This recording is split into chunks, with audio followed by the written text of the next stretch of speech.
যাই হোক, প্রচণ্ড ঠান্ডা পড়েছে। এই মন্দিরে বসেই আমি জপ করি। যেটা বলছিলাম যে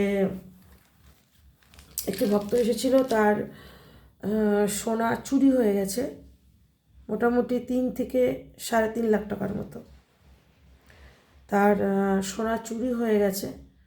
যাক, আশা করি, চেষ্টা করছি বার করে দেওয়ার মতো আর কি। নয় যে নিয়েছে এসে স্বীকার করবে, নয় সোনা যেখানে ছিল সেখানে রেখে যাবে। তো এই ধরনের জিনিস ঘটনা ঘটলে সবাইকে বলবো সাবধানে থাকবেন, জিনিসপত্র দেখে রাখবেন।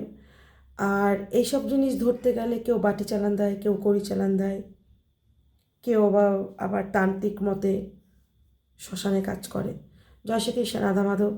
ভালো লাগলে একটি লাইক, কমেন্ট, শেয়ার অবশ্যই করে দিলাম। এবার উঠবো, মাকে শয়ন দেব, তারপরে আমি দুটো নিরামিষ সেবা করব। হরে কৃষ্ণ।